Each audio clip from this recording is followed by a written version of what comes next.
कमी डोसेस मिळणार आहेत. आधीच आपल्याला 60,000 डोसेसची दिवसाला गरज असताना हे पुन्हा एकदा केंद्राकडनं कमी डोस आपल्याला मिळणार आहे.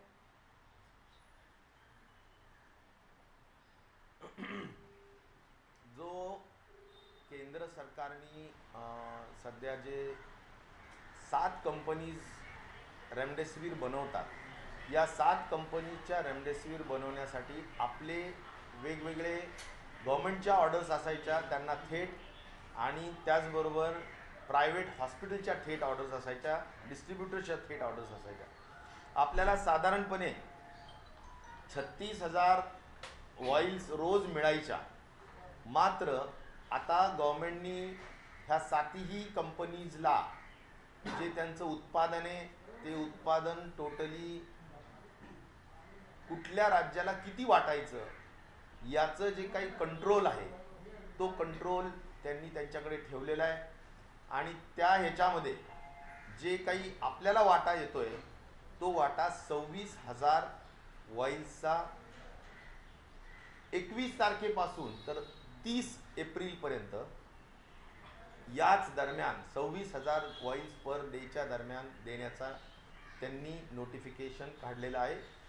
कदाचित त्यांनी ते संख्येवर काढलेलं असावं, परंतु आज एक नक्की आहे की दररोज आपल्याला साधारणपणे 10,000 वॉइल्सची या निर्णयामुळे कमतरता भासेल असं माझं स्वतःचं मत आहे.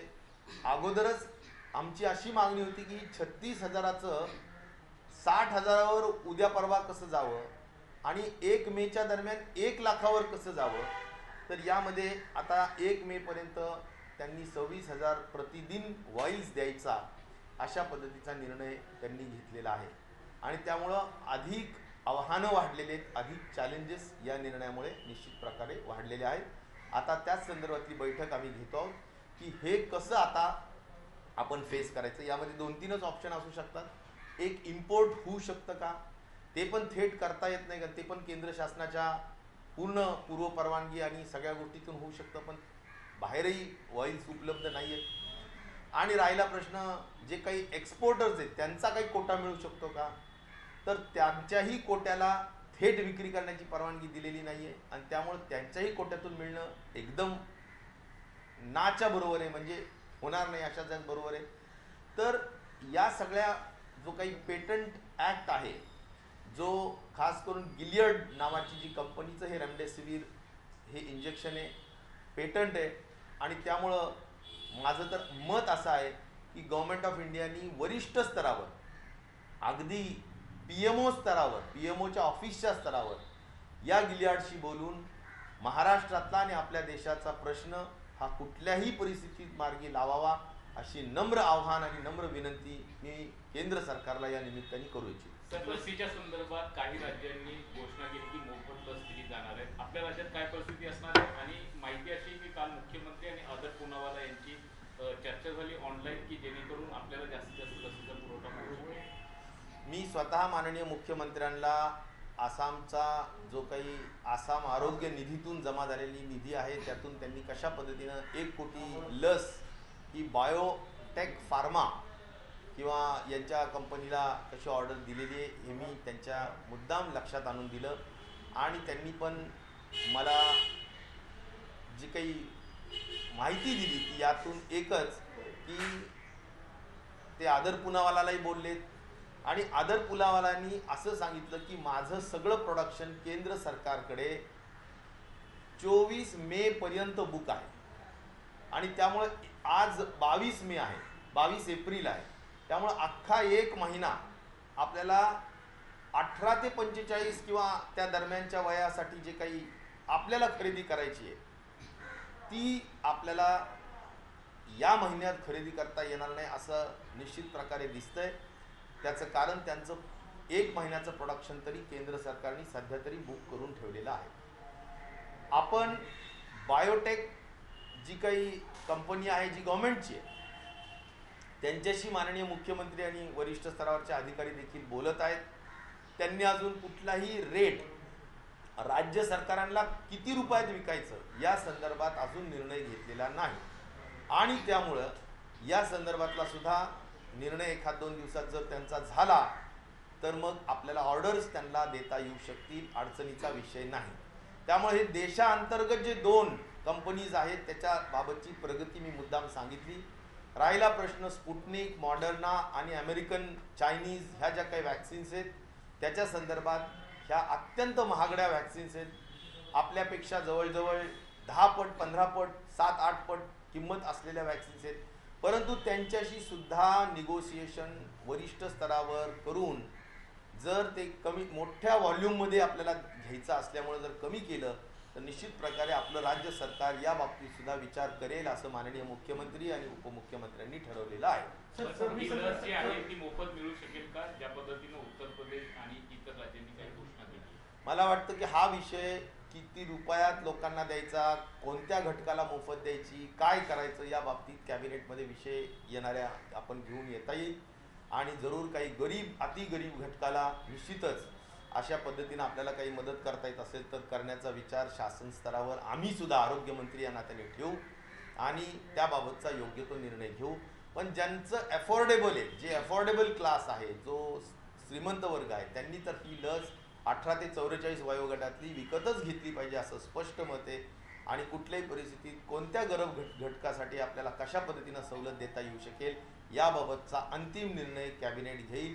आम्ही आरोग्य विभागाच्या वतीनं जरूर हा प्रस्ताव कॅबिनेट समोर ठेवू. सर, महाराष्ट्राला 36,000 रेमडेसिवीर पाहिजे असताना फक्त 26,000 घेत आहेत. 60,000ची गरज आहे तुम्ही म्हणता, मग याच्याबद्दलचं 60,000 आपल्याला हवे आहेत तर मग आपण रेमडेसिवीरचा तुटवडा निश्चित प्रकारे आहे. पण रेमडेसिवीर हे काही रामबाण उत्तर नाही, ही काही संजीवनी नाही की ती घेतली की 100% होणार.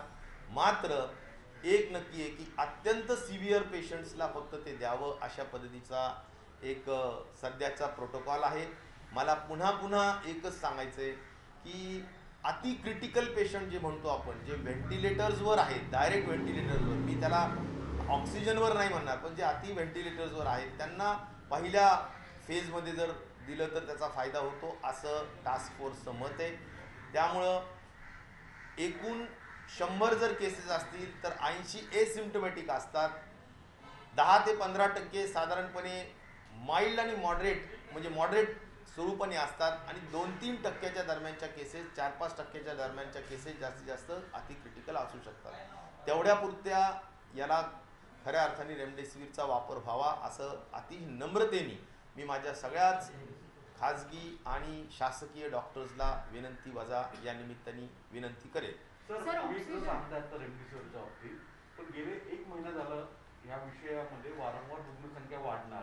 त्यावेळेस तुम्ही सांगत होतात की आम्ही प्रिपेअर आहोत, तुम्ही मुख्यमंत्री सगळेच. पण मग वस्तुस्थिती अशी आहे, आज 1 महिन्याच्या नंतर कालावधीमध्ये म्हणजे मार्च महिन्याच्या अधिवेशनाच्या वेळेसपासून ही चर्चा सुरू आहे.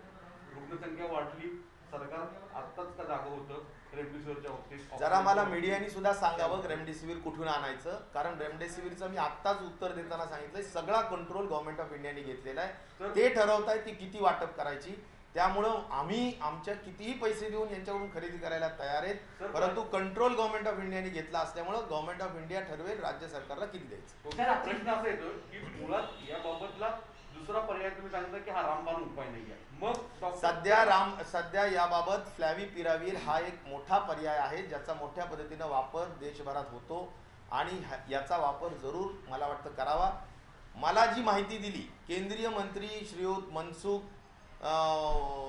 जे काही केमिकल्स आणि ड्रग्ज मंत्री त्यांनी की WHOने सुद्धा रेमडेसिवीरचा वापर करू नये अशा पद्धतीचा एक निर्णय त्यांनी दिलेला आहे. आणि त्यामुळं जगामध्ये रेमडेसिवीर उत्पादन करणाऱ्या कंपन्या नाही आहेत, तिथून आपल्याला इम्पोर्टही करता येत नाही आहे. त्याचं कारण रेमडेसिवीर बाहेर उपलब्ध नाही.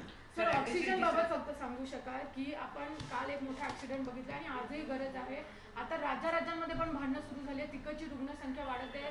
काल तर कोर्टाने सांगितलं भीक मागा काही करा पण ऑक्सिजन तुम्ही मिळवून द्या.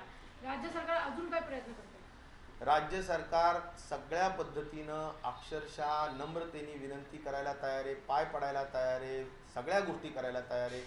कोणतीही गोष्ट महाराष्ट्राच्या हितासाठी, महाराष्ट्राच्या जनतेसाठी कोणतीही गोष्ट करायला तयार आहे.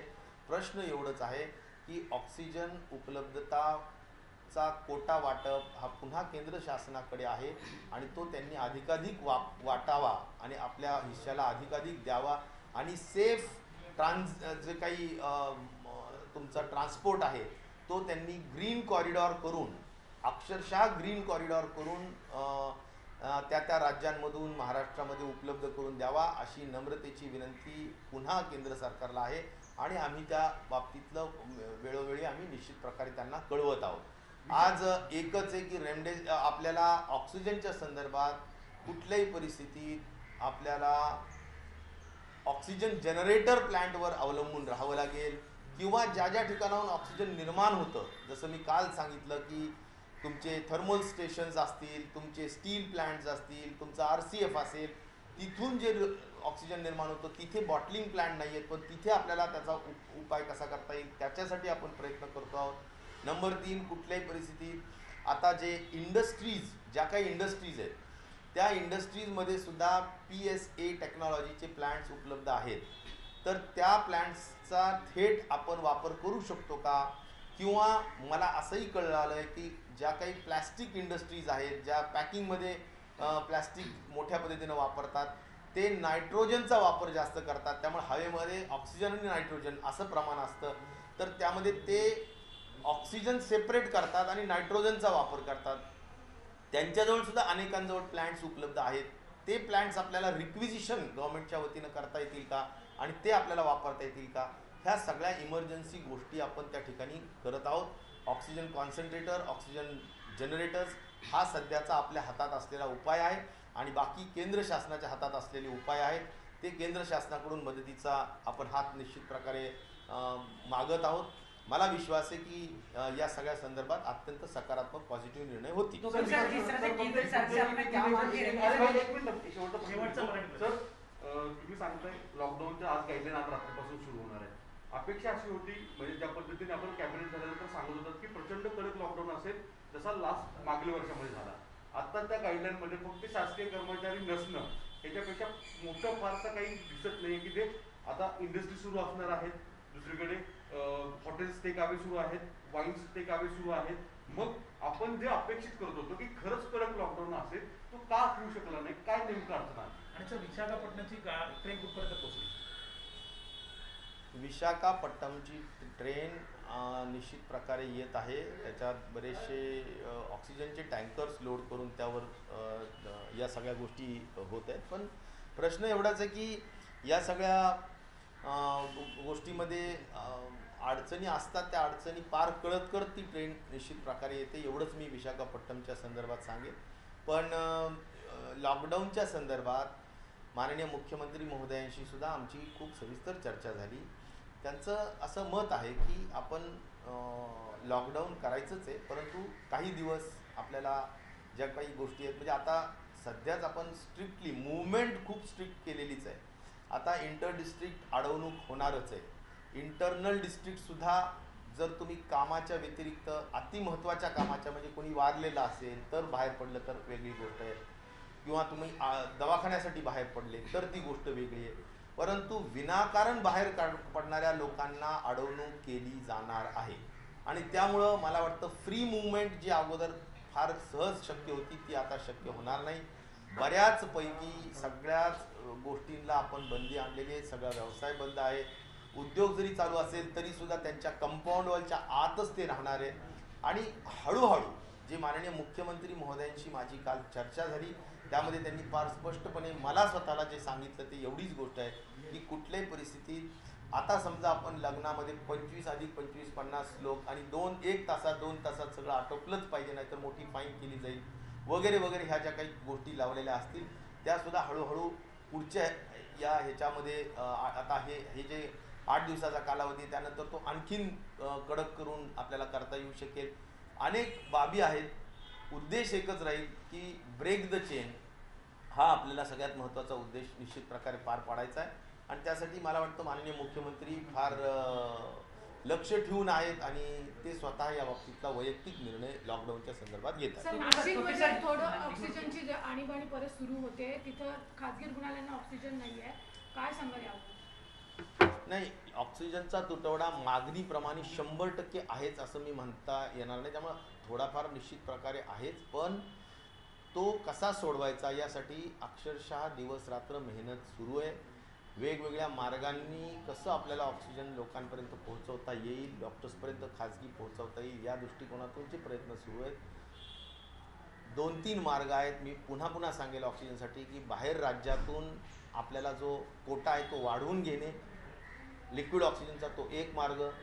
दुसरं आपल्याजवळ जे ऑक्सिजन निर्माण होतं त्याचा मार्ग, ऑक्सिजन जनरेटर्स तिसरा मार्ग, ऑक्सिजन कॉन्सन्ट्रेटर चौथा मार्ग, आणि गव्हर्नमेंट ऑफ इंडियाच्या वतीनं जवळजवळ 50,000 मेट्रिक टनचं इम्पोर्ट करण्याचा जो निर्णय घेतलेला आहे तो पटकन जर झाला आणि त्यातून जर मोठा कोटा आपल्याला एक कोस्टल राज्य म्हणून जर आपल्याला मिळालं तर निश्चित प्रकारे त्यातून सुद्धा एक चांगल्या पद्धतीचा आधार आपल्याला मिळू शकेल.